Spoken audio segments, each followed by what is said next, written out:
Hello students, welcome to ShirtBack Academy. In our lesson today we're going to be covering section 1.2 of the ITF Plus exam. Our topic for this lesson is data types. Let's begin. First we're going to briefly introduce the different data types we're going to talk about in this lesson. Our first data type are integers. You'll often see them abbreviated as INT or int. Integers are whole numbers that do not contain any fractions or decimal points. They can be positive, negative, or 0. Some examples of integers would be 10, 594, negative 55, and 0. Floats, or also called floating point numbers, are numbers that have a decimal point. Floats will have digits on both sides of the decimal. Some examples would be 3.3, negative 8.5, or 11.00. Characters are abbreviated normally as char, C-H-A-R. Characters are a single letter, number, or symbol that you type on the computer. It could be the letter C, it could be the number 6, or it could be the percent sign. A string is a sequence of characters that can either be constant or variable. Constant means it stays the same all the time. Variable means it can be modified later by a user. Lists are multiple data types stored in a single variable. And finally, Boolean is a variable that has two possible values, either true or false. The first data type we're going to talk about are characters. Characters are a data type where there is a single bit of data stored in the program. A character can be a letter, number, or symbol. Characters are normally abbreviated as char, C-H-A-R. We have a couple examples here of how we define characters in a program. Typically we use the abbreviation char, and then we have the name of our variable. We use an equal sign, and then we use what's called declaring. Declaring is what we give a value to the variable. Here we have three examples. We have a character for our variable answer, and we set it to the letter Y. We have the character number, and we set it equal to the number 9. Finally, we have the character $sign, and we set it equal to the numerical $sign.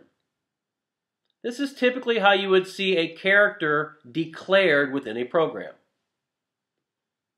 One thing that most programming languages allow you to do is what's called character indexing.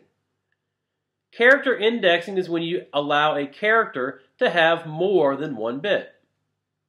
For example, here we have a char with a number 3.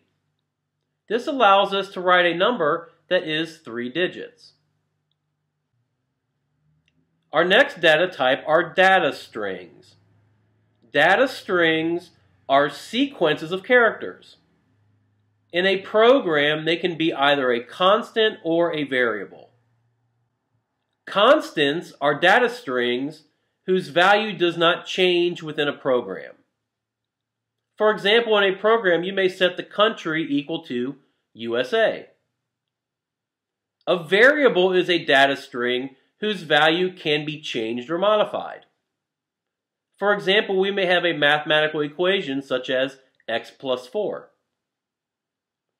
A string function will change or query the contents of a data string. In a query, we can get values such as its length, indexing at certain values, and its data type. Integers are a data type that represents whole numbers. Integers can be a positive or negative number value. Integers do not display or calculate any decimal or fractional values. In programming, the integer will drop off any decimal. Here we have a couple examples. In our code, if we were to set our integer to 9.5, the output would return 9.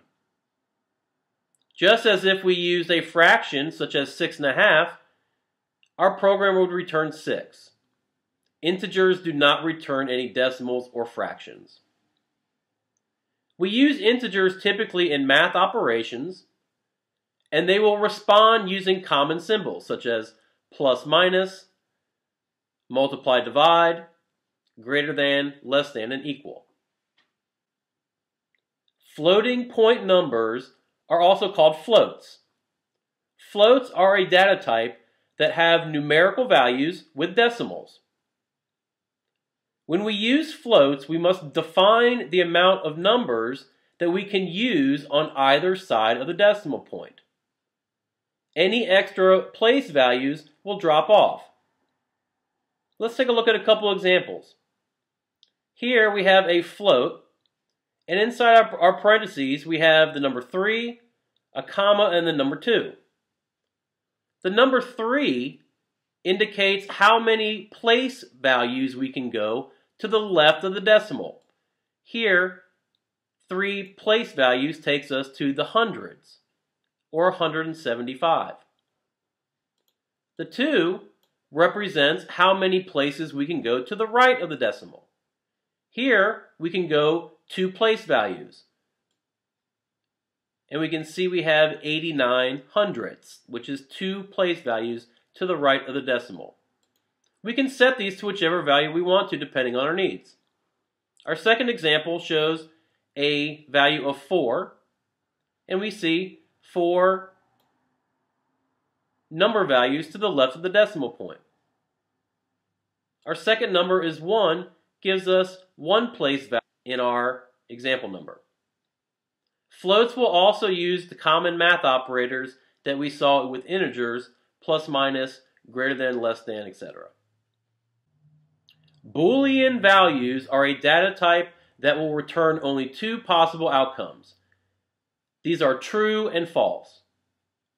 Boolean uses what's called binary values.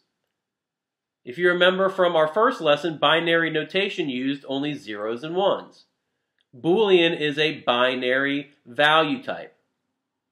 With Booleans, the number 0 is equal to false. The number 1 is equal to true. Depending on which number is returned in our code, will determine if our Boolean value is true or false. There are some common operators that we may see when we see Boolean values. We may see 2 ampersands, which means we need both of our conditions to be true. 2 vertical lines means either or. And we may see a greater than or a less than with an equal sign. We're going to briefly introduce comments. Syntax comments are short, readable explanations of code in a computer program. Comments allow a programmer to make the code easier to understand by leaving instructions to the reader. 2 comment types to be familiar with are block and inline. Block comments are formatted at the beginning of the code. Here in our example, it's the comments up here colored red. You'll notice that the comments are separated by slashes. That's a good way to indicate where they are. The second type of comments are inline. Inline comments are indented within the code body. Over here to our right in our screen example, the code in green is an inline comment. One thing to remember about comments is that when they are translated in a compiler, they will be ignored. They only appear when people are looking at the source code on their machine. Looping constructs, or also called loops, are a series of code steps that repeat. The user defines how many times they want the code to execute. The code uses a counter to track the number of loops until it's finished. 3 different loops to be familiar with are conditional, do while, and for. A conditional loop will repeat a series of operations until a condition is satisfied. A do while loop will execute a series of commands as long as a condition is present. A for loop will repeat a command incrementally until a defined final value is reached. We're going to finish our lesson talking about variables. Variables allow us to store information within a computer program. It allows us to descriptively label our data. Variables act as containers where data is stored that we can reference later in the program. Declaring is the naming of the variable. We do this by using the equal symbol. Over in the image to the right, we see an example where we have our data type, which is an integer or int, and our variable name is age. When we run our program, we can declare the variable when we refer to the name of the variable age. The variable name always goes to the left of the equal sign, and the data that is stored inside goes to the right. Here, the number 20. We should use variable names that accurately describe the data that's stored inside of them. This makes it understandable to the reader of the code. Getting is when we allow users to input data directly into the program. This allows the user to decide what data is stored. That will conclude this lesson. If you have any questions about the contents, please review the downloadable course notes for Section 1.2.